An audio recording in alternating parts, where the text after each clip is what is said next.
First of all good morning all of you. तो अपन देखते हैं लेक्चर नंबर 12। तो लास्ट लेक्चर में अपन ट्रस्ट के फोर्सेस को कैलकुलेट करना सीख रहे थे जॉइंट मेथड के द्वारा और सेक्शन मेथड के द्वारा।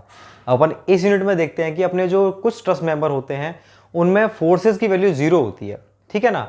तो वो कौन कौन से मेंबर होंगे जिनमें फोर्स की वैल्यू 0 होगी, मैं डायरेक्टली कैसे पता कर पाऊँ, क्योंकि कई बार पूछ लेता है कि इस वाले मेंबर में फोर्स निकालो और अपन उसको कैलकुलेट करने बैठ गए, ठीक है ना। जैसे मान लीजिए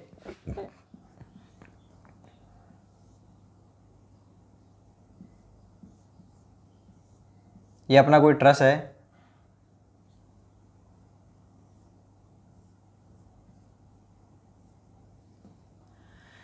तो इस ट्रस के अंदर अपन कैलकुलेट करने लगे लोड वगैरह, ठीक है।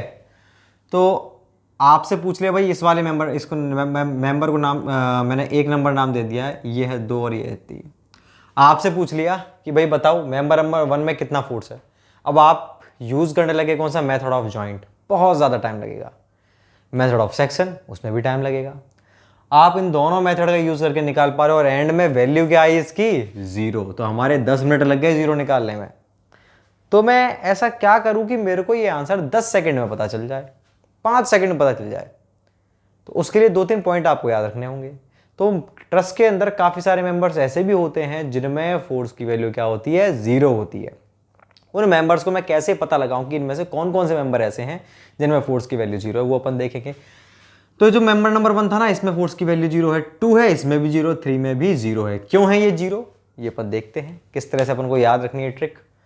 मैं इसे मिटाता हूं। तो अपन यही देखना चाह रहे हैं इसके अंदर कि ट्रस्ट के अंदर 0 फोर्स वाले मेंबर कौन कौन से हैं, ठीक है ना। तो वो अपन को याद रखना है, जिससे अपन वहां पर इतना टाइम वेस्ट ना करें। और अगर ऐसी कोई कंडीशन मिलती है और ऐसे मेंबर्स का अगर वो पूछता है क्वेश्चन में कि इसका फोर्स बताओ, तो अपन कैलकुलेट करने ना बैठ जाएं और विदिन 5 सेकंड अपन आंसर दे पाएंगे। इसका आंसर 0 किलो न्यूटन आएगा। तो अपन पहले हेडिंग डालेंगे, मेन हेडिंग डालेंगे अपन क्या, 0 फोर्स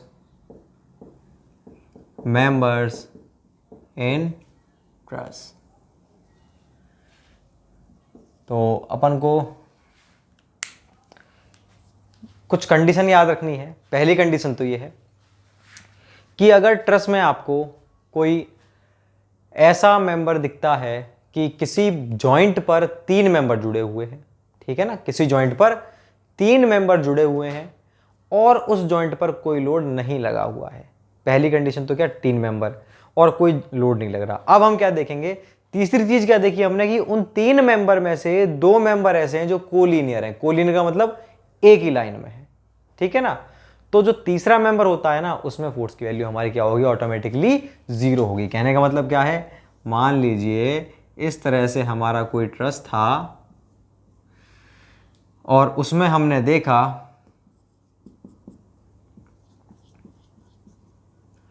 कि कोई जॉइंट है, उस पर 3 मेंबर है।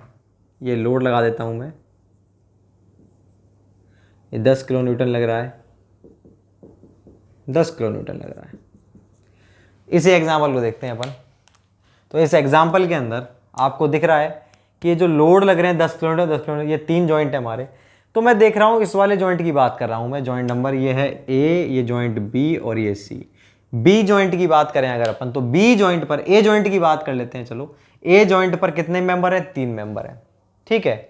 और इस जॉइंट पर कोई लोड नहीं लग रहा, वो तो ऊपर लग रहा है, यहां थोड़ी लग रहा है। तो और इस जॉइंट पर जो 1 2 3 मेंबर है, 3 में से 2 मेंबर, ये वाला मेंबर ये मेंबर, दोनों क्या है, एक ही लाइन में, एक ही सीध में, मतलब कोलिनियर है। तो जो तीसरा मेंबर है कौन सा, ये, इसमें फोर्स की वैल्यू क्या होगी, 0, ठीक है ना। ऐसे आप इसको देखिए, इस वाले को देख लीजिए सी जॉइंट पर। सी जॉइंट पर भी क्या हो रहा है, 3 मेंबर है, 3 में से, और उस जॉइंट पर कोई लोड नहीं लग रहा है। तो जो तीसरा मेंबर है उसमें फोर्स की वैल्यू 0 होगी। ऐसे बी में देखोगे तो बी में भी 3 मेंबर हैं, 3 में से 2 मेंबर कोलिनियर हैं, लोड नहीं लगा हुआ है, तीनों कंडीशन फॉलो हो गई, तो तीसरे मेंबर है फोर्स की वैल्यू 0। तो भाई इस वाले एग्जांपल में ये जो मेंबर है ना, इसमें फोर्स की वैल्यू 0, इसमें भी 0 और इसमें भी 0। अब आप सोच रहे होंगे कि सर देखो इस जॉइंट पर 10 किलोन्यूटन लोड लग रहा है और आप कह रहे हो कि यहाँ पर फोर्स की वैल्यू 0 है। ऐसा कैसे हो सकता है कि मैं इस 10 किलोमीटर से खींच रहा हूँ और इस वाले मेंबर में बिल्कुल भी फोर्स नहीं जा रहा। या फिर दूसरा स्टूडेंट कह सकता है कि भाई सर ऊपर से 10 किलोमीटर का लोड लग रहा है, और ऐसा कैसे हो सकता है कि इस जॉइंट पर 10 किलोमीटर का लोड लग रहा है और ये जिसके जस्ट नीचे जो वर्टिकल मेंबर है इसमें फोर्स बिल्कुल नहीं जा रहा। जी बिल्कुल भी फोर्स नहीं जा रहा है, ये बिल्कुल सच है। ये जितना भी 10 किलोमीटर जा रहा है ना, वो जो फोर्स है ये इंक्लाइंड और ये इंक्लाइंड इन दोनों ही मेंबर में जा रहा है बराबर बराबर, इसमें बिल्कुल नहीं जा रहा। इन दोनों में जाएगा, अगर एंगल सेम है ना ये, तो इसमें 5 जाएगा और इसमें भी 5, बिल्कुल बराबर। अगर मैं बात करता हूं क्या कि इस वाले जॉइंट की, तो इस जॉइंट पे भी ऊपर से अगर लोड लग रहा है तो भी इसके अंदर 0 होगा, इन दोनों में फोर्स जाएगा। ये 10 किलोमीटर का लोड है ना, उसको कौन झेलेगा, ये दोनों मेंबर, इसमें क्या रहेगी, वैल्यू 0। तो दो क्वेश्चन माइंड में उठते हैं कि सर वैल्यू 0 क्यों है, ऐसा कैसे हो सकता है। दूसरी बात कि अगर 0 है इसकी वैल्यू, तो चलो हमने मान लिया कि सर यहाँ पर इसकी वैल्यू 0 आएगी। अगर ये वैल्यू 0 है तो इन मेंबर को क्यों लगा रखा है फालतू में, कॉस्ट बढ़ रही है हमारी, इन मेंबर को हटा दिया जाए, ठीक है ना। तो मैं आपको दोनों ही रीज़न बताता हूँ। पहला रीज़न कि इसमें फोर्स की वैल्यू 0 क्यों है। देखिए भाई, ये मेरे पास मार्कर है, इस मार्कर को आप, ये जो मेंबर है ना, यही है मार्कर, ये रहा, ठीक है। और इसमें देखिए मैं इसको खींच रहा हूँ नीचे, भाई मेरे पास जितना भी फोर्स है मेरे हाथों में, उस फोर्स से मैं इसको नीचे खींच रहा हूँ और ये नीचे खींच भी रहा है, ठीक है। आप बताइए इस मार्कर में थोड़ा बहुत भी फोर्स अंदर डेवलप होगा क्या, सोच कर बताइए। बिल्कुल भी नहीं होगा। देखो मैं इस मार्कर को ऐसे खींच रहा हूँ, बताओ मूव तो हो गया ये, लेकिन क्या इसमें कोई फोर्स डेवलप हुआ, बिल्कुल भी नहीं हुआ। अब आप बताइए मुझे कि मैं इसको ऐसे खींच रहा हूँ, 10 किलोमीटर का लोड मैंने दोनों तरफ ऐसे खींच रखा है, अब बताओ इसमें होगा कि नहीं होगा, बिल्कुल होगा। तो बस यही कॉन्सेप्ट यहाँ पर है। इस वाले केस में केवल एक एंड पर ऐसे खींच रहा है, दूसरे पर वो क्या है, इतना ऑब्सेस्ड नहीं है, इसलिए क्या है, इसमें फोर्स की वैल्यू क्या आएगी, 0 आएगी। आप कैलकुलेट करोगे ना जॉइंट मेथड सेक्शन से, वहाँ से वैल्यू क्या आएगी, 0 आएगी। और ये मैंने प्रैक्टिकली आपको बता दिया, प्रैक्टिकली 0 क्यों होती है, इसलिए 0 होती है, ठीक है ना। अगर यहाँ पर लोड लगा होता है इस जॉइंट पर, तो इसकी वैल्यू होती फोर्स की, क्यों, क्योंकि ऊपर तो लोड लग रहा है यहाँ पर, तो और ये तो हमारा स्टेटमेंट भी था कि 3 मेंबर हो और लोड नहीं लग रहा हो। लेकिन अगर लोड लग रहा है तब तो वैल्यू 0 होगी नहीं, तब वैल्यू कितनी होगी, जितना लोड है उतनी ही वैल्यू इसकी होगी, क्योंकि लोड ऊपर से लग रहा है तो नीचे कितने मेंबर से, 2 और मेंबर से बाउंडेड है ये, इनकी रिएक्शन लगेगी नहीं लगेगी वर्टिकल, इसलिए दोनों तरफ से लोड कहलाएगा, लग रहा है, ठीक है ना। लेकिन अगर केवल नीचे लग रहा है तो ऊपर की तरफ तो कोई ऑब्सेशन है, कोई रोकने वाला है ही नहीं, रेजिस्ट करने वाला नहीं है, इसलिए ऊपर की तरफ कोई फोर्स, इस वाले मेंबर में कोई फोर्स डेवलप नहीं होगा। अब दूसरी बात क्या आती है, दूसरी बात ये आती है, इसकी प्रैक्टिकल अप्रोच थी, प्रैक्टिकली मैंने बताया आपको कि किस तरह से इसमें फोर्स की वैल्यू 0 होती है। अब बात ये आती है कि भाई इन मेंबर में जब फोर्स की वैल्यू 0 है तो इन मेंबर का यूज़ क्यों कर रहे हैं हम ट्रस में, इनको हटा क्यों नहीं दिया जाता। इनको भाई इसलिए नहीं हटा दिया जाता है क्योंकि हमने पढ़ा है स्टेबिलिटी, और स्टेबिलिटी में आपने देखा m की वैल्यू जो होती है 2j-3 के बराबर होनी चाहिए। अगर ये दोनों वैल्यूज़ बराबर नहीं बैठती हैं तो हमारा ट्रस अनस्टेबल हो जाएगा। तो अगर आप इनको 0 मेंबर को आप हटा दोगे ना तो ये ट्रस अनस्टेबल हो जाएगा, और अनस्टेबल की स्टडी अपन करते नहीं और अपन चाहेंगे भी नहीं कि हमारा ट्रस अनस्टेबल हो। तो स्टेबल बनाने के लिए मेंबर लगाने पड़ते हैं। ये मेंबर झेलने का कोई काम नहीं कर रहे हैं, लेकिन ये स्टेबिलिटी बना रहे हैं। बात क्लियर है कि नहीं। तो ये इसका रीज़न था कि आप इनको हटाते क्यों नहीं है, इसलिए अपन नहीं हटाते हैं। और इनमें 0 क्यों होता है फोर्स, वो भी बता दिया कि दोनों तरफ से इस पर फोर्स नहीं लग रहा है, इसलिए इसमें क्या होता है, प्रैक्टिकली फोर्स 0 होता है। अब अगर इसमें ही मैं इस वाले मेंबर पर मान लीजिए नीचे ना लगा करके यहाँ पर लोड लगता ना 10 किलो न्यूटन का, तो इसमें फोर्स की वैल्यू 0 नहीं होती। क्यों नहीं होती इस केस में, स्टेटमेंट ही फेल हो गया पहली बात तो। कौन सा स्टेटमेंट, जो मैंने अभी आपको बताया था, किसी जॉइंट पर 3 मेंबर मिल रहे हो और कोई फोर्स नहीं लग रहा हो, लेकिन यहां तो फोर्स लग रहा है, इसका मतलब इसमें 0 नहीं होगा। 0 क्यों नहीं होगा, अब अपन देखते हैं क्यों नहीं।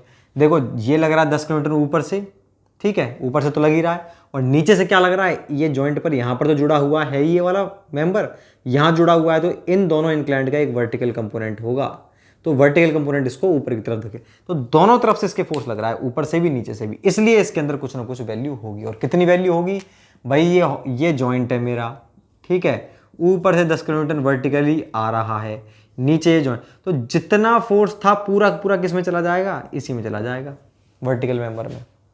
तो इसमें फोर्स की वैल्यू कितनी होगी, पूरी 10 किलो न्यूटन के बराबर होगी, ठीक है ना। तो ऐसा कभी आपको दिखे कि ऐसे बिल्कुल प्लस बन रहा है तो जितना फोर्स था उतना ही एज इट इज़ नीचे चला जाएगा, और अगर यहाँ पर नहीं लग रहा है तो उसमें फोर्स की वैल्यू जीरो होगी।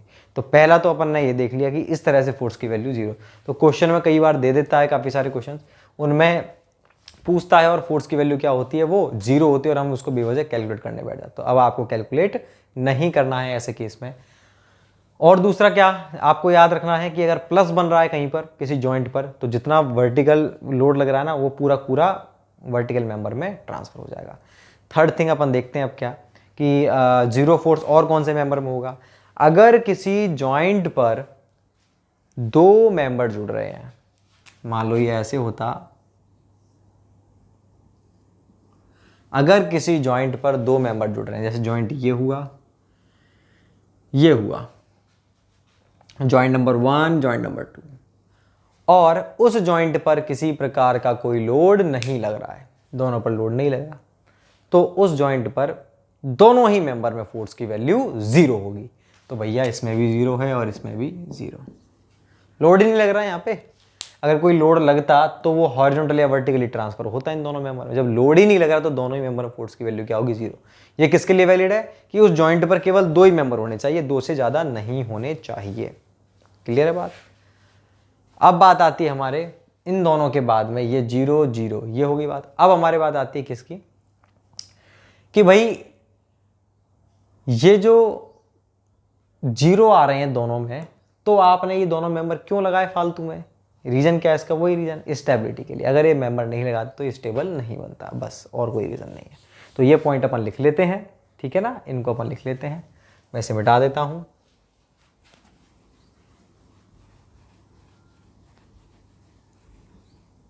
पहला अपन पॉइंट लिखेंगे क्या,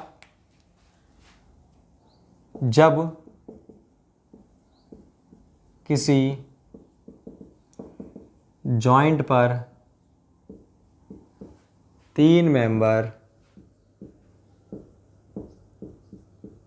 मिलते हैं वह लोड नहीं लगा होता और उन तीन मेंबर में से दो मेंबर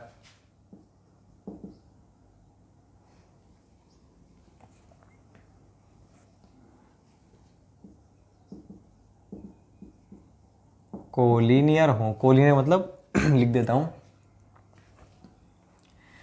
कोलिनियर,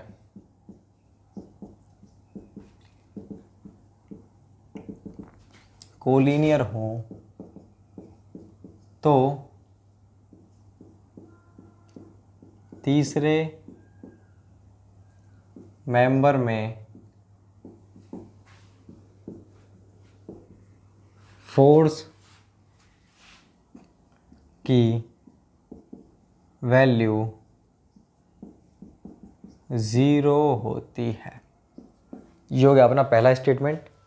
दूसरा स्टेटमेंट क्या लिखेंगे अपन, जब किसी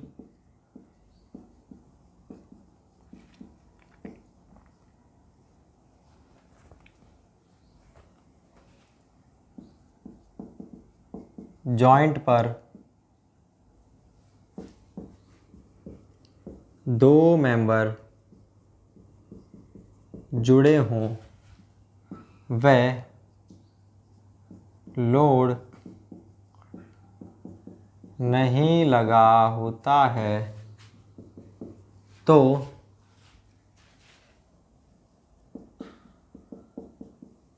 दोनों मेंबर्स में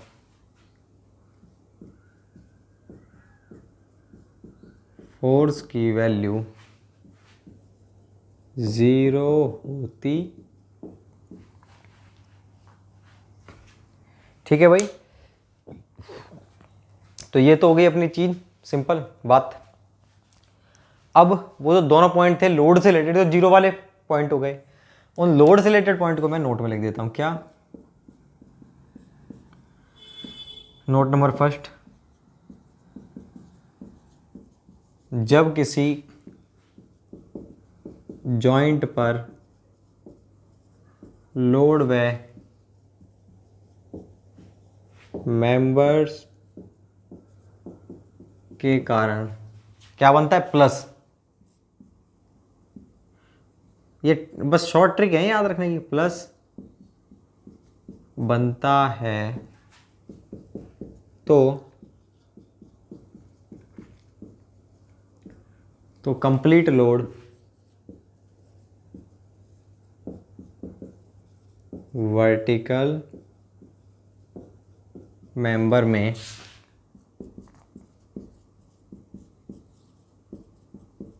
ट्रांसफर हो जाता है। अगर प्लस बनेगा ना, प्लस का मतलब 3 मेंबर और एक लोड, तो ऐसे प्लस बन जाएगा तो टोटल वर्टिकल लोड किसमें ट्रांसफर हो जाएगा, वर्टिकल मेंबर के अंदर। एक और नोट लिखते हैं क्या अपन, कि किसी जॉइंट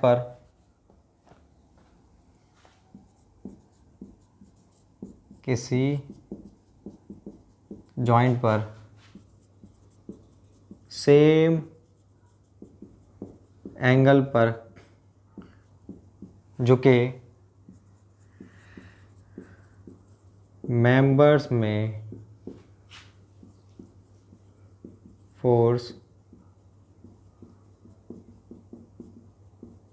सेम होता है।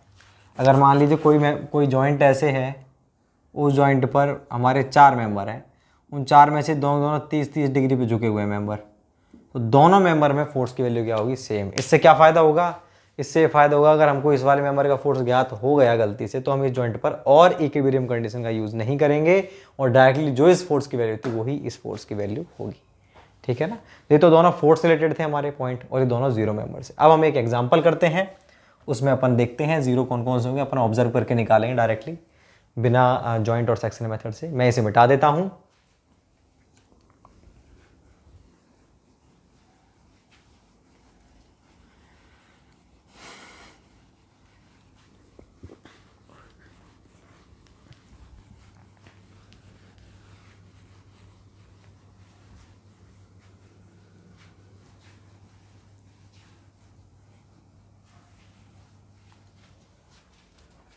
अपन करते हैं question, compute zero force member in the truss shown in figure।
उसी क्वेश्चन को कर लेते हैं अपन। तो इनमें बताओ कौन कौन से मेंबर में फोर्स जीरो होगा। मुझको दिख रहा भाई जॉइंट जे की बात करूं, जॉइंट जे में हमारे 2 मेंबर जुड़े हुए हैं और दोनों ही मेंबर पर कोई और, इस जॉइंट पर कोई और लोड नहीं लगा, दोनों ही मेंबर में फोर्स की वैल्यू क्या होगी हमारे, दोनों ही मेंबर में जीरो होगी। इसमें भी जीरो, इसमें भी जीरो। ऐसे एफ की बात करें तो इन दोनों में 0। और बात करते हैं अपन, देखो आई बी की, तो आई बी में देखो इस वाले जॉइंट पर ऊपर तो लग रहा है लोड, लेकिन नीचे थोड़ी लग रहा है, नीचे नहीं लग रहा है, इसका मतलब ऊपर से लगता रहा, मुझे मतलब नहीं इस चीज से।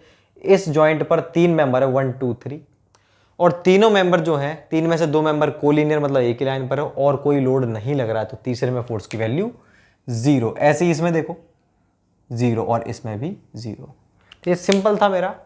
तो मैं बात करता हूं force in member I B बराबर force in member H C बराबर force in member G D बराबर 0। सब में 0 है। From point number 1, point number 1 जो था कि 3 मेंबर लोड नहीं लग रहा, उस वाले पॉइंट से आए वैल्यू 0। ऐसे अगर बात करूं जे ए, जे आई और एफ जी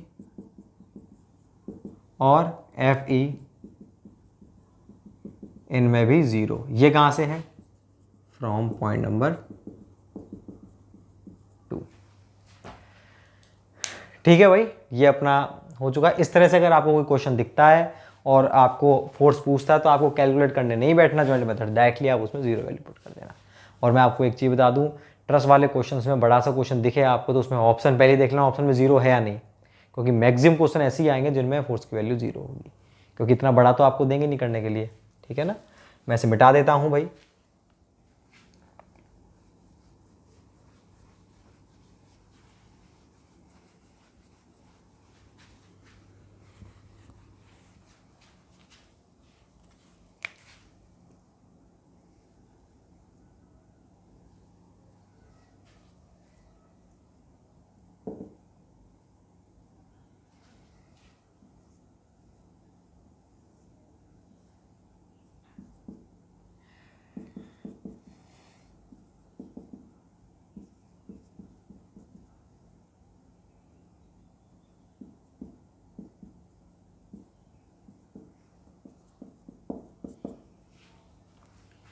देखो भाई,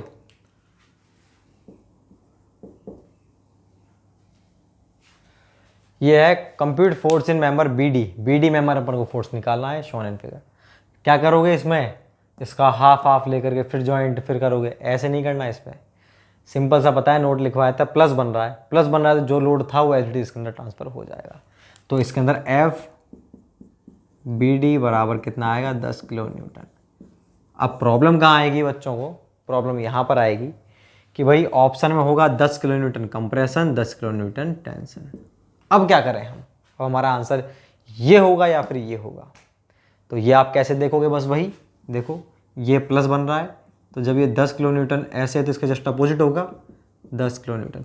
तो इस जॉइंट पर अपोजिट जा रहा है, तो जॉइंट से दूर जा रहा है, इसका मतलब क्या होता है? टेंशन। हम पढ़ चुके हैं लास्ट लेक्चर में भाई, जॉइंट से दूर जा रहा है ना, दूर जा रहा है तो जॉइंट की बात है। मेंबर की बात करें तो मेंबर में इसके जस्ट अपोजिट होगा। ये डायरेक्शन का अपोजिट क्या होगा? ऐसे ऐसे मतलब टेंशन। और ये तो हम पढ़ भी चुके हैं कि जॉइंट से दूर जा रहा है तो हमेशा टेंशन होगी। 10 किलो न्यूटन टेंशन हमारा आंसर आएगा। और आप वैसे भी सोच सकते हो भाई कि लोड नीचे की तरफ ऐसे लग रहा है तो उस मेंबर को खींच रहा है, मतलब टेंशन इसके अंदर उत्पन्न होगी। तो ये अपनी पूरी कहानी थी कुछ फोर्सेस वगैरह से फोर्सेस कैलकुलेट करने की। ठीक है, मैं इसे मिटाता हूँ। अब अपन और भी एक नया टॉपिक देखते हैं इसके अंदर। ऐसे मिटाता हूँ।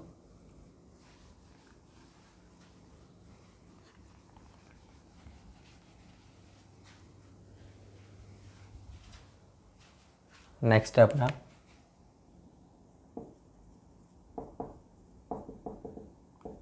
Maximum bending moment due to rolling load. तो पहली बात तो ये आती है भैया, रोलिंग लोड क्या है? ठीक है, रोलिंग लोड क्या होता है कि जैसे मान लीजिए ट्रस जो होता है अपना, ट्रस का आपको मालूम है कि ऐसे ट्रस होता है, तो ट्रस के यहाँ से हमारे व्हीकल गुजरते हैं। हमारा ट्रक था वो ब्रिज बना हुआ है, ब्रिज, तो यहीं से ये रोड यहाँ पर, तो यहाँ से हमारा व्हीकल गुजर रहा है। तो जब हमारा व्हीकल गुजर रहा है तो व्हीकल के गुजरने के कारण कहीं ना कहीं पर हमारा बेंडिंग मोमेंट डेवलप होगा। तो अगर ये नीचे नीचे की बीम की बात करूँ, नीचे कॉर्ड की बात करूँ, तो ये एक तरह से बीम हो गई कि नहीं हो गई है, ए बी। और इस बीम के ऊपर अगर लोड लग रहा है, जैसा हम पढ़ चुके हैं कि मान लीजिए बीम पर सेंटर पर लोड लग रहा है 10 किलो न्यूटन, तो इसके कारण आप मैक्सिमम बेंडिंग मोमेंट कैसे निकालते हो, हम पढ़ चुके हैं सॉम में, WL/4 हो जाएगा, हमको पता है। लेकिन ये जो कंडीशन थी, ये थी स्टैटिक लोड कंडीशन। स्टैटिक का मतलब 10 किलो न्यूटन यहीं पर रहेगा, ठीक है ना। अगर ये 10 किलो न्यूटन हमारा यहां से चल रहा है, चलता चलता आगे जा रहा है, तो ये लोड किस सेक्शन पर पहुंचेगा कि हमारा जो बेंडिंग मोमेंटम को मैक्सिमम प्राप्त हो, ठीक है ना। हमने क्या किया, ये 10 किलो न्यूटन यहां पर था। रोलिंग का मतलब क्या होता है, ये तो स्टैटिक लोड कंडीशन थी। रोलिंग का मतलब है रोल कर रहा है, आगे मूव कर रहा है, मूविंग लोड को ही अपन क्या बोलते हैं, रोलिंग लोड। तो जब ये मूव करेगा तो इस वाली कंडीशन मैंने BMD बनाया इसका, तो इस कंडीशन BMD बना ये, थोड़ा आगे गया तो BMD बना ये, और आगे गया तो BMD बना ये, और आगे गया तो ऐसे ही आगे जाता जा रहा है और BMD इस तरह से बनता जा रहा है। तो कितने सारे BMD बन गए, इसके तो बहुत सारे BMD बन गए, इसके तो हजारों BMD बन जाएंगे, हर सेक्शन पर अलग अलग BMD। तो मैंने देखा सेंटर पर BMD मैक्सिमम, बेंडिंग मोमेंट की वैल्यू क्या थी, सेंटर पर मैक्सिमम। इसका मतलब जब ये लोड हमारा सेंटर पर पहुंचा तो इसकी वैल्यू क्या थी, मैक्सिमम थी।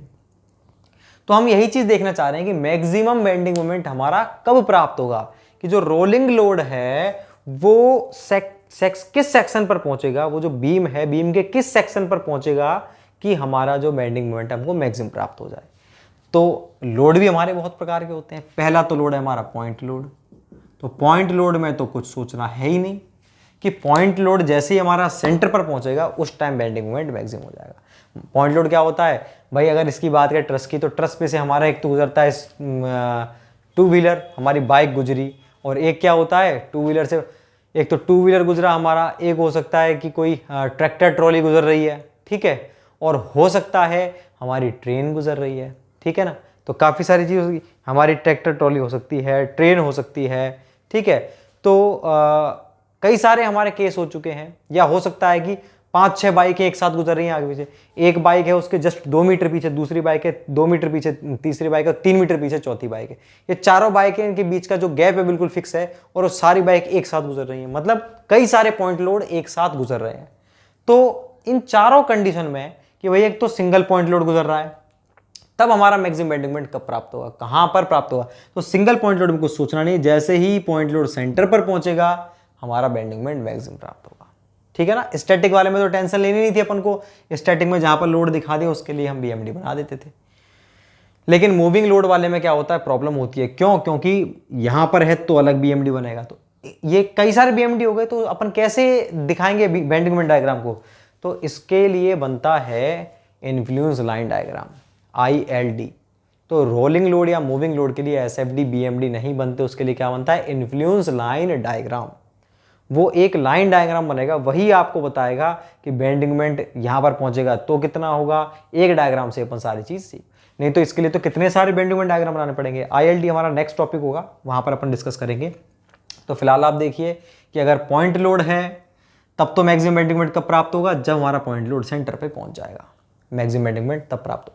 दूसरा हमारा, अगर हमारे पास सीरीज ऑफ पॉइंट लोड है, मतलब बहुत सारे पॉइंट लोड है, 1 2 3 4, तो और ये हमारा पूरा पूरा स्पान था, उस वाले केस में कब प्राप्त होगा हमारा बेंडिंग मोमेंट मैक्सिमम, तब प्राप्त होगा जब मैं उस वाले केस में देखना चाहूंगा कि ये वाला लोड जो है, इस लोड की बात करूंगा मैं, मान लीजिए तीसरे नंबर का, कि इसकी पोजीशन क्या रहे कि हमको बेंडिंग मोमेंट मैक्सिमम प्राप्त हो जाए, ठीक है ना।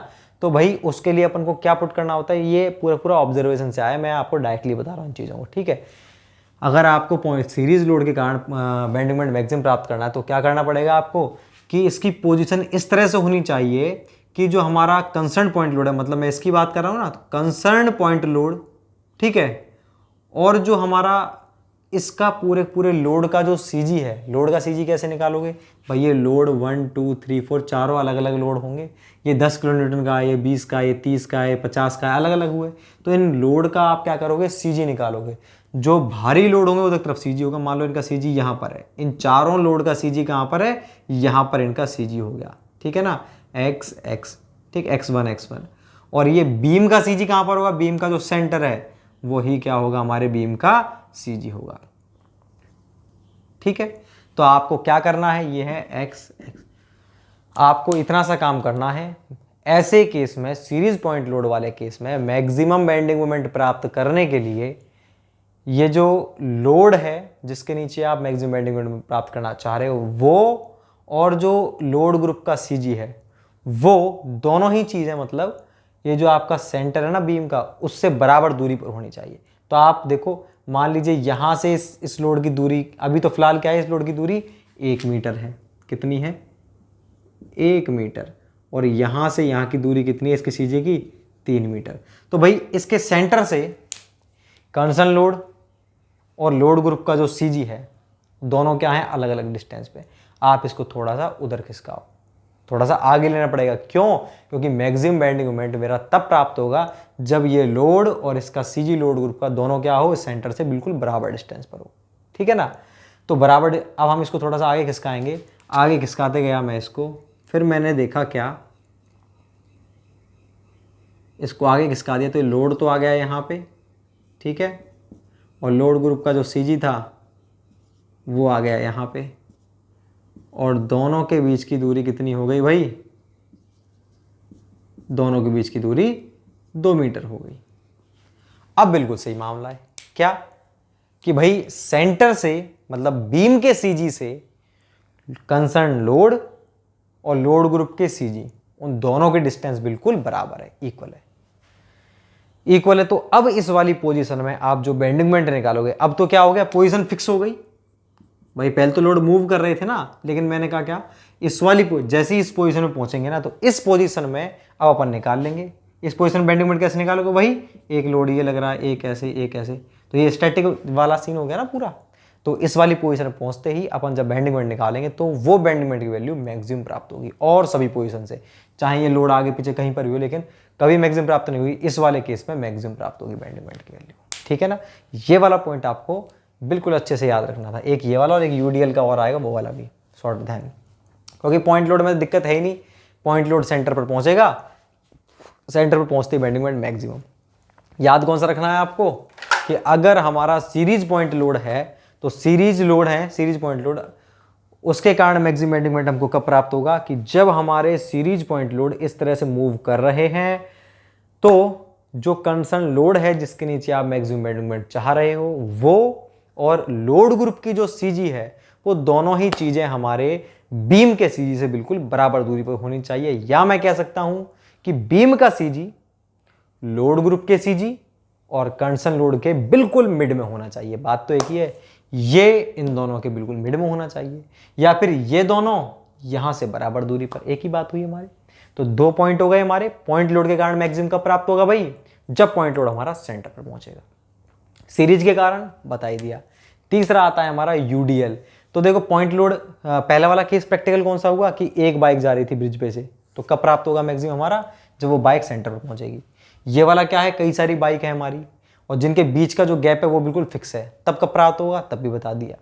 अब हो सकता है कि उस ब्रिज पर से ट्रेन गुजर रही है, और ट्रेन की 2 कंडीशन हो सकती हैं, कि ऐसा भी हो सकता है कि ट्रेन हमारी ब्रिज की लेंथ से लंबी हो। भाई ब्रिज छोटा है, ब्रिज है हमारा मात्र 200 मीटर का और ट्रेन है हमारी 300 मीटर की। तो उस वाले केस में तो हमारी जो ट्रेन है वो पूरे के पूरे ब्रिज को कवर कर लेगी। जब पूरे ब्रिज को कवर कर लेगी आराम से, भाई 200 मीटर का ब्रिज था, 300 मीटर की ट्रेन थी, तो ट्रेन चली, चल करके थोड़ी सी पहुंची, तो केवल इतना सा। ट्रेन बताओ कौन सा लोड हुआ, ट्रेन हुआ हमारा यूडीएल। मैं इसको मिटा देता हूं पहले।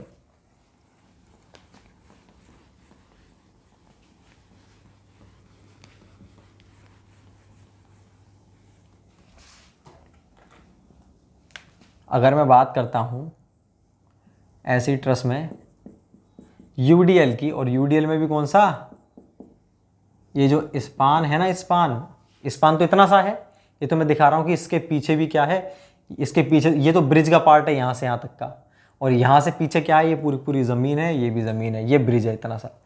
तो हमारी ट्रेन जो है, स्पान तो ये हुआ ना, यहां से यहां तक का हुआ स्पान, और ट्रेन हमारी जो है स्पान से बड़ी है, और ट्रेन कौन सा लोड होता है, यूडीएल। तो ट्रेन हमारी पीछे चल के आ रही थी, और ट्रेन पीछे चल के आकर के केवल इतनी चीज एंटर कर पाई, इतनी सी, तो ये यूडीएल है कि नहीं ये, तो ये यूडीएल छोटा सा यूडीएल है, ठीक है। अभी तो ट्रेन आगे जाएगी, आगे जाते जाते ऐसा हुआ कि जो हमारी ट्रेन थी, ट्रेन तो बड़ी थी भाई ब्रिज से, तो ट्रेन ने एक कंडीशन ऐसी आएगी जब ट्रेन पूरे के पूरे इसको कवर कर लेगी। जब पूरे को कवर कर लेगी तो इसमें लोड सबसे ज़्यादा इसी कंडीशन में तो लगेगा, ठीक है। जब लोड इस कंडीशन में सबसे ज़्यादा लगेगा तो इस कंडीशन में ही मैक्सिमम बेंडिंग मोमेंट प्राप्त होगा। ये भी ऐसी सोचने वाली बात नहीं थी। वही यूडीएल पूरे स्पान पर यूडीएल लगता है, W2/8 होता है बेंडिंग मोमेंट की वैल्यू मैक्सिमम। तो इस वाले केस में मैक्सिमम बेंडिंग मोमेंट प्राप्त होता है कहाँ पर, सेंटर पर। और कितनी वैल्यू होती है, WL2/, क्योंकि ये तो सिंपल वही वो वाला केस हो गया हमारा यूडीएल पूरे स्पान पर। लेकिन ये कब हो पाएगा, जब हमारा जो यूडीएल है उसकी वैल्यू स्पान से ज़्यादा हो, यूडीएल ग्रेटर देन स्पान, ठीक है ना। तो यूडीएल की वैल्यू स्पान से ज़्यादा है, तो जब पूरे स्पान को यूडीएल कवर कर लेगा तो मैक्सिमम बेंडिंग मोमेंट प्राप्त होगा, और कहाँ पर होगा, सेंटर पर। अब लास्ट बात आती है हमारे कि मान लीजिए ऐसा हुआ कि जो हमारी ट्रेन थी वो तो थी छोटी लेंथ में और हमारा यूडीएल था बड़ा। तो जैसे ही आप ट्रेन पूरी आ चुकी है, ये ट्रेन यहाँ से यहाँ तक थी, लेकिन ब्रिज इसने कवर नहीं कर पाया, तो ब्रिज तो छोटा है। तो अब इस वाले केस में हमको सोचना पड़ेगा कि ट्रेन की पोजीशन क्या हो कि ट्रेन बिल्कुल स्टार्ट, भाई इसका एंडिंग पर ट्रेन का देखो, ये तो है ट्रेन का हेड और ये हेड है। जब ट्रेन ऐसे हो कि पूरा टेल जो है उसके एंड पर हो, तब मैक्सिमम बेंडिंग मोमेंट प्राप्त होगा। या फिर हेड उसका यहाँ पर है आगे, बिल्कुल ये हेड है, यहाँ पर ख़त्म हो रही है, जब मैक्सिमम बेंडिंग मोमेंट प्राप्त होगा। या फिर ये सेंटर है अपने बीम का कि ट्रेन पूरे इसको बिल्कुल सेंटर पे डिवाइडेड हो, मतलब ये ट्रेन की लेंथ 200 मीटर थी ना, तो 100 मीटर आगे सेंटर से 100 मीटर पीछे, तब प्राप्त होगा। या फिर कब प्राप्त होगा, तो यूडीएल शॉर्टर देन स्पान में भी अपन को एक कंडीशन याद रखनी होगी। जैसे हम पॉइंट लोड वाले में तो याद नहीं रख रहे थे, उसमें सेंटर पर होता है, लेकिन सीरीज वाले में याद रखनी पड़ रही थी, उसकी पोजीशन सेट करनी पड़ रही थी कि सेंटर से लोड ग्रुप का सीजी और वो दोनों बराबर हो। ऐसे ही इसके अंदर है कि जब यूडीएल लॉन्गर देन स्पान होता है तब तो कोई दिक्कत नहीं है, तब तो क्या है, सेंटर पर प्राप्त होगा मैक्सिमम, ठीक है। लेकिन शॉर्टर देन स्पान है तो प्रॉब्लम है। तब कब प्राप्त होगा, तब अपन को मैक्सिमम बेंडिंग मोमेंट उस कंडीशन प्राप्त होगा कि जो हमारा सेक्शन है, सेक्शन के दोनों तरफ जो वैल्यू होती है, दोनों तरफ जो स्पान का रेशो, स्पान ये है हमारा, तो आप जिस भी सेक्शन पर निकालना चाह रहे हो, मान लो मैं निकालना चाह रहा हूं कि इस सेक्शन पर मैक्सिमम बेंडिंग मोमेंट कब प्राप्त होगा, तो इस सेक्शन पर मैक्सिमम मोमेंट तब प्राप्त होगा जब सेक्शन के दोनों तरफ, इस साइड और इस साइड, स्पान का रेशो, मान लो ये स्पान मेरा 6 मीटर है और ये स्पान मेरा है 4 मीटर, टोटल कितनी लेंथ है, 10 मीटर। लेकिन सेक्शन मैंने यहाँ से 6 मीटर दूरी पर देख रहा हूँ, ये 6 मीटर 4 मीटर, और इसकी लेंथ कितनी थी, मान लो 5 मीटर। तो सेक्शन के दोनों तरफ यूडीएल का रेशो हमारे सेक्शन के दोनों तरफ स्पान के रेशो के बराबर हो जाए। तो स्पान का रेशो क्या है, 6/4, ठीक है, मतलब 3/2 हो गया। और हमारे इसकी पूरी लेंथ क्या थी, यहाँ से यहाँ तक की 5 मीटर थी। तो आप सेक्शन के इधर की तरफ भी 2.5 मीटर ऐसे रखोगे क्या, नहीं, बराबर नहीं रखना है आपको, बराबर नहीं रखना है इसको, यूडीएल को क्या रखना है आपको, इस रेशो के बराबर रखना है, स्पान के रेशो। और स्पान के रेशो क्या था हमारा, 3/2। तो 3 मीटर तो स्पान के इधर रखो और 2 मीटर इधर रखो। आपको 2.5 मीटर, 2.5 मीटर का मतलब तो है कि स्पान के दोनों, सेक्शन के दोनों तरफ बराबर रख रहे हो, 2.5 मीटर इधर 2.5 मीटर इधर, नहीं, आपको क्या करना है, जो हमारा सेक्शन है उसके दोनों तरफ यूडीएल के रेशो स्पान के रेशो के बराबर होना चाहिए। अब देखो स्पान का रेशो 6/4 मतलब 3/2 था, और यूडीएल टोटल लेंथ 5 थी, मतलब ये भी 3/2 है। तो ये दोनों रेशो बराबर होने चाहिए, तब उस कंडीशन में आपको मैक्सिमम बेंडिंग मोमेंट प्राप्त होगा। तो ये अपने 4 केस थे। इन चारों ही केसेस को आपको याद रखना है कि अपन किस तरह से निकालेंगे। अगर आपसे कोई पूछे तो आप किस तरह से बताओगे, डायरेक्टली स्टेटमेंट आएगा भाई पूछने को कि यूडीएल लॉन्गर देन स्पान वाले केस में मैक्सिमम बेंडिंग मोमेंट कब प्राप्त होता है, कि जब हमारा यूडीएल पूरे स्पान को कवर कर लेता है और सेंटर पर प्राप्त होगा। क्वेश्चन पूछ लिया कि यूडीएल शॉर्टर देन स्पान वाले केस में मैक्सिमम बेंडिंग मोमेंट कब प्राप्त होगा, तो ऑप्शन ऐसे मिलेंगे आपको, सेक्शन के दोनों तरफ यूडीएल की वैल्यू बराबर, बिल्कुल नहीं, मैक्सिमम बच्चे इसी को लगाएंगे, बिल्कुल नहीं, बराबर नहीं होनी चाहिए, स्पान के रेशो के बराबर होनी चाहिए, ठीक है ना। सेक्शन के दोनों तरफ यूडीएल का रेशो स्पान के रेशो के बराबर होना चाहिए, ठीक है ना। तीसरा क्वेश्चन कि पॉइंट लोड के कारण कब प्राप्त होगा, कि सेंटर पर पहुंच जाएगा तब। चौथा क्वेश्चन, और कितना होगा, वही होगा WL/4। चौथा क्वेश्चन सीरीज पॉइंट लोड के कारण कब होगा, वो भी मैं आपको बता चुका हूं। तो इन चारों स्टेटमेंट को अपन लिख लेते हैं वन बाय वन। तो ये कहानी थी हमारे रोलिंग लोड से रिलेटेड। मिटा देता हूं।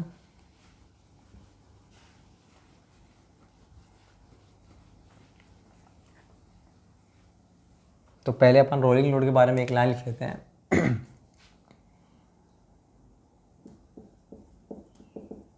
मूविंग लोड को ही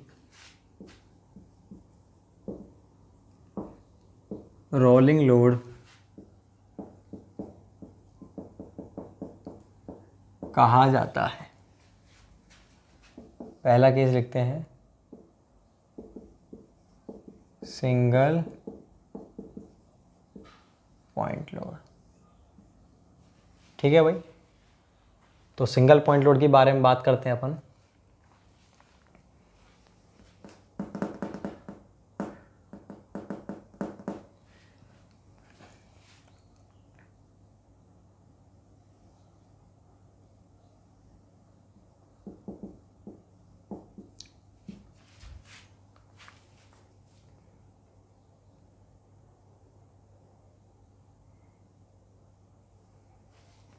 सिंगल पॉइंट लोड के कारण मैक्सिमम बेंडिंग मोमेंट तब प्राप्त होता है जब पॉइंट लोड स्पान के सेंटर पर पहुंचता है। मतलब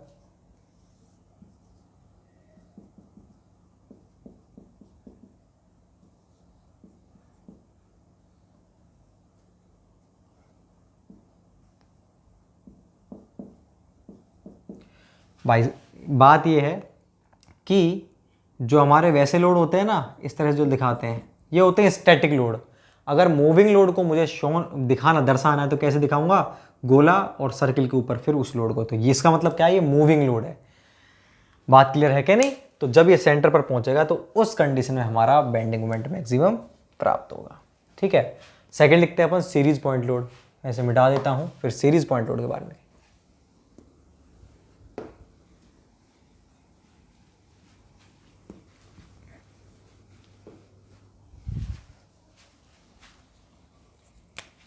दूसरा है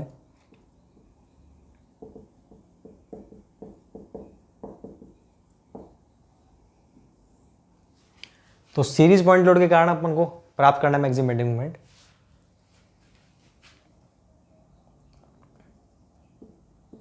इस कंडीशन में मैक्सिमम बेंडिंग मोमेंट प्राप्त करने के लिए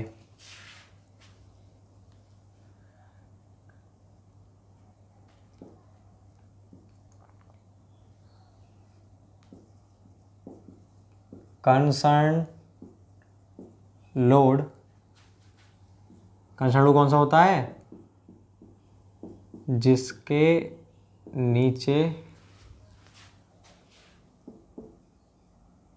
बेंडिंग मोमेंट ज्ञात करना है, वो होता है हमारा कंसर्न लोड।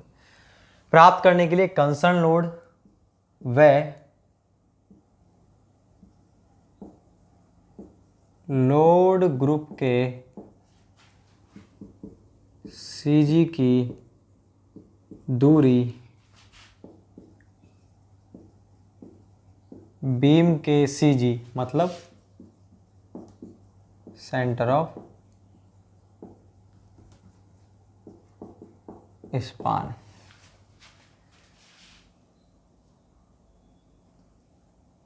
बीम के सीजी से बराबर होनी चाहिए। भाई इसके दो स्टेटमेंट हो सकते हैं क्या, कि कंसर्न लोड और लोड ग्रुप का जो सीजी है उन दोनों की दूरी सेंटर से क्या होनी चाहिए, बराबर। या ये भी कह सकते हैं कि जो सेंटर है वो उन दोनों के बिल्कुल बीच में होना चाहिए। कैसे भी मिल सकता है आपको ऑप्शन। तो जैसा कि अपन करें अगर,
तो देखो भैया हमारे लोड थे 1 2 3 4। इन चारों लोड्स का हमने सीजी निकाला, तो ये सीजी निकला यहाँ पर। क्यों? क्योंकि ये दोनों लोड भारी होंगे, ये दोनों हल्के होंगे। तो इनका सीजी यहाँ पर था। तो ये क्या है भाई, ये है, ये क्या है अपना सीजी ऑफ लोड ग्रुप। ठीक है। और ये क्या, ये है सेंटर ऑफ स्पान। ठीक है। या फिर कहा जाए सीजी ऑफ बीम, या अपन इसको कह सकते हैं सेंटर ऑफ स्पान। और ये क्या है हमारा, ये है कंसर्न लोड, मतलब वो लोड जिसके नीचे मुझे मैक्सिमम बेंडिंग मोमेंट चाहिए। हो सकता है इसके नीचे चाहिए हो, तो आप क्या करोगे, इसको थोड़ा सा पीछे खिसकाओगे, और ये और जो ये वाला जो इसका ग्रुप का सीजी है वो दोनों की दूरी क्या होनी चाहिए हमारी, बराबर। हो सकता है ये हो हमारा, तो इसके लिए आपको क्या करना पड़ेगा, आगे खिसकाना पड़ेगा। क्यों? क्योंकि ये हो गया हमारा सीजी और ये कंसर्न लोड, तो इन दोनों, ये दोनों की वैल्यू कहाँ पर होनी चाहिए, इसके दोनों तरफ से बराबर। हो सकता है ये हो, तो भी आपको पूरे को आगे खिसकाना पड़ेगा, तब जाकर के ये वैल्यू तो आगे आ जाएगी हमारी सीजी ऑफ लोड ग्रुप, और ये कंसर्न लोड आ जाएगा पीछे। ये हमेशा मतलब मिड में होना चाहिए। तो यहाँ से इन दोनों की दूरी, ये जो हमारा लोड ग्रुप का सीजी है वो कंसर्न लोड की दूरी क्या है, एक्स, और एक्स मतलब बराबर है। इस कंडीशन में आपको क्या प्राप्त होगा, मैक्सिमम बेंडिंग मोमेंट। बात क्लियर है? अब अपन इसको उतार दीजिए, फिर मैं आपको तीसरा लिखवाता हूँ। मैं इसे मिटाता हूँ।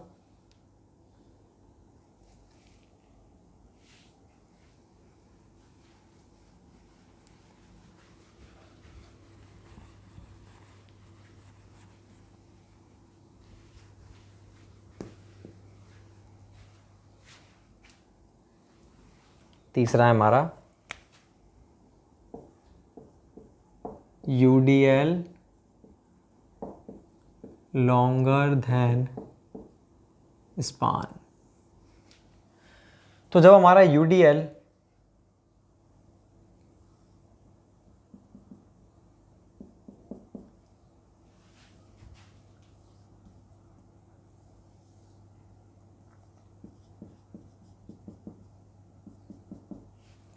लॉन्गर देन स्पान है, ये हमारा है स्पान L लेंथ का, और UDL लेंथ से ज़्यादा है।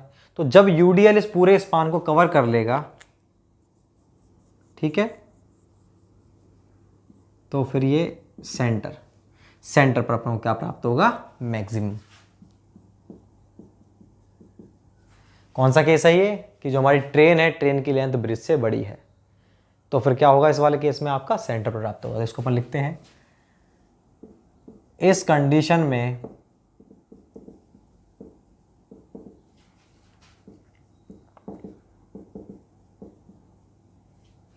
मैक्सिमम बेंडिंग मोमेंट तब प्राप्त होता है जब यूडीएल कंप्लीट स्पान को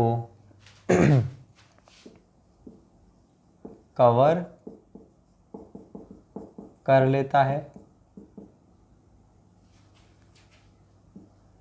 वह बेंडिंग मोमेंट सेंटर पर मैक्सिमम प्राप्त होगा। कहाँ पर प्राप्त होगा?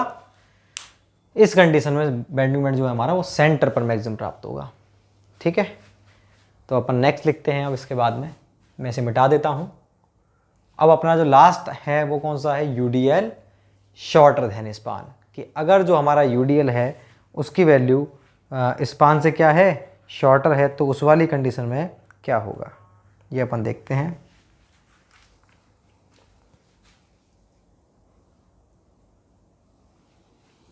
आप उतारते जाओ इनको एंड टू एंड। तो फोर्थ लिखता हूं मैं आपको, यूडीएल शॉर्टर देन स्पान।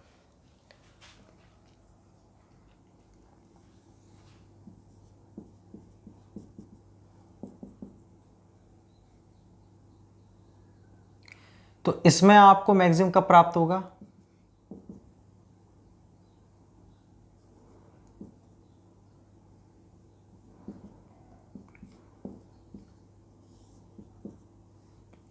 ये हमारे पूरे स्पान की लेंथ L थी, ठीक है, और यहां से यहां तक मुझे इस सेक्शन पर मैक्सिमम चाहिए। तो इस सेक्शन पर मेरे को मैक्सिमम बेंडिंग मोमेंट कब प्राप्त होगा? जब मैं यूडीएल को इस तरह से प्लेस करूं कि यूडीएल का इस सेक्शन के दोनों तरफ का जो रेशो है वो इस सेक्शन के दोनों तरफ स्पान के रेशो के बराबर हो जाए। तो स्पान का रेशो क्या है? A/B।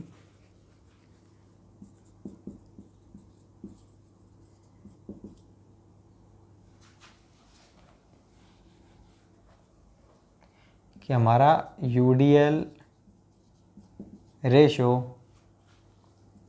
एट x बराबर स्पान रेशो एट x जो है हमारा सेक्शन, उस पर यूडीएल का रेशो क्या होगा? मान लो यहां से यहां तक की दूरी क्या है हमारी?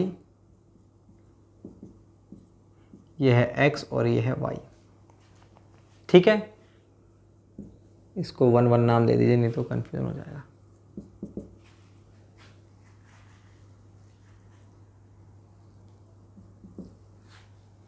तो ये हमारा सेक्शन 1 है, उस पर मुझे मैक्सिमम बेंडिंग मोमेंट चाहिए।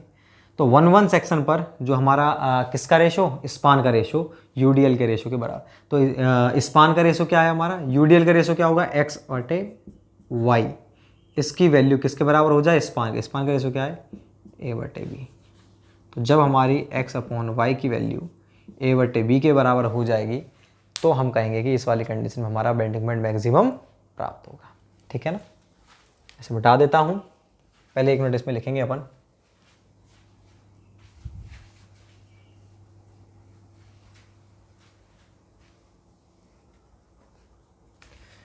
तब प्राप्त होता है जब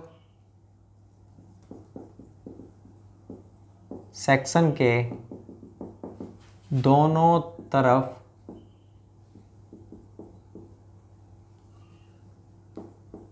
यूडीएल का रेशो कॉमा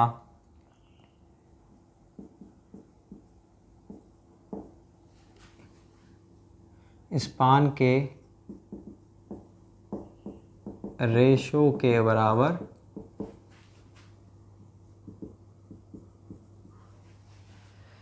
जब हमारा सेक्शन के दोनों तरफ यूडीएल का रेशो स्पान के रेशो के बराबर हो, तब अपन कहेंगे कि भाई यहाँ इस वाली कंडीशन में ये जो हमारा मैक्सिमम प्राप्त होगा। तो ये वाली बात क्लियर है हमारी। तो ये अपना ये कंप्लीट हो चुका है। एक क्वेश्चन करके देख लेते हैं। मैं इसे मिटाता हूँ, एक क्वेश्चन करके देखते हैं।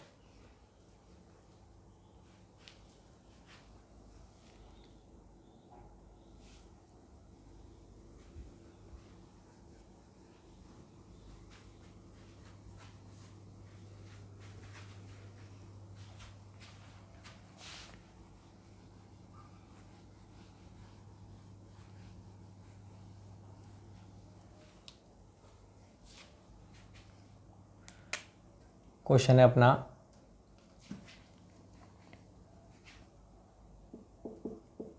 describe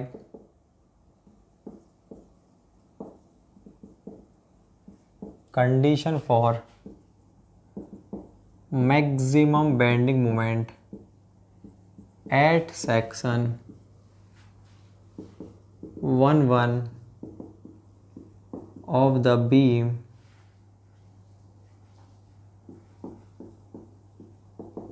shown in figure।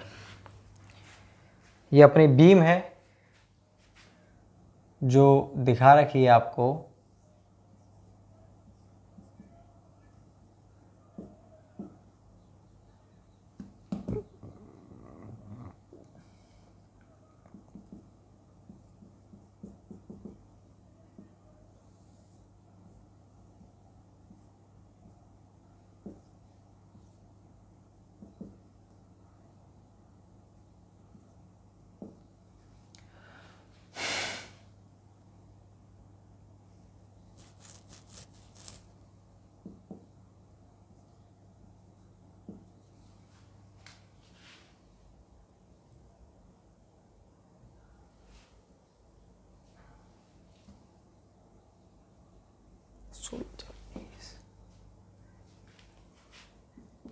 if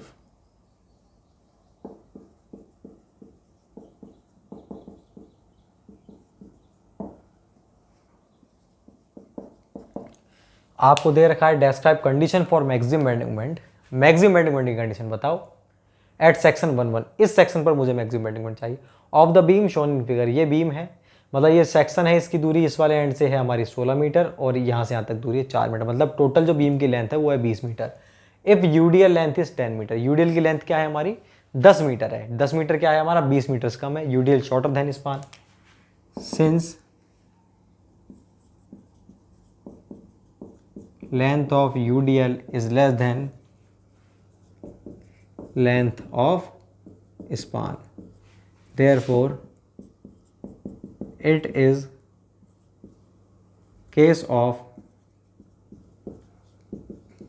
UDL shorter than span। कौन सा केस हो गया हमारा, ये UDL शॉर्टर देन स्पान वाला केस हो गया। शॉर्टर देन स्पान वाला केस हो चुका है तो उस वाली कंडीशन में मैक्सिमम बेंडिंग मोमेंट कब प्राप्त होगा, for maximum bending moment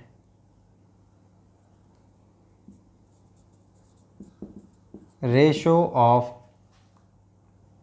UDL at 1 is equals to ratio of span at 1 मान लो ये UDL मैं इस तरह से दिखा दूँ और UDL का मैं आपको दिखा रहा हूँ, ये तो लेंथ है हमारी A और ये है B, ठीक है ना। तो ratio of UDL at 1 section पर UDL का रेशो क्या है A/B बराबर ratio of span at 1 span का रेशो क्या है हमारा 16/4 बराबर 4/1। तो हमारे A और B की वैल्यू इस रेशो में होनी चाहिए, ठीक है। तो हमारी मैं इसको यहाँ तक तो फिर आगे नहीं दिखेगा, मैं यहाँ लिखता हूँ इसे।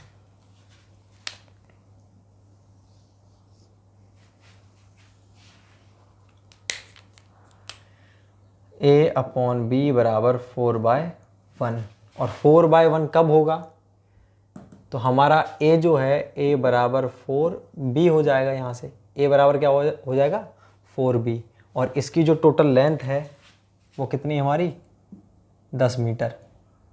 यहाँ से यहाँ तक की दूरी कितनी है 10 मीटर, ठीक। तो यहाँ से अपन को पता है हमारा ये 10 मीटर है टोटल। तो A और B की वैल्यू कैसे कैसे होगी,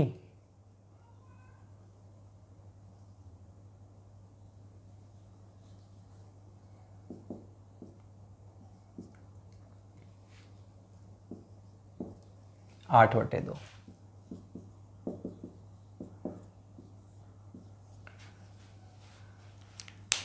भाई टोटल 10 है क्या, नहीं 10 में से 4:1 कब होगा, ए की वैल्यू 4 और बी की वैल्यू 1, जब यहाँ पर ए की वैल्यू तुम्हारी 8 मीटर इधर हो और 2 मीटर, तो सेक्शन के आपको 8 मीटर तो इधर रखना पड़ेगा और 2 मीटर उधर रखना पड़ेगा, तब जा करके आपका जो बेंडिंग मोमेंट है वो मैक्सिमम प्राप्त होगा। किस सेक्शन पर, इस सेक्शन पर।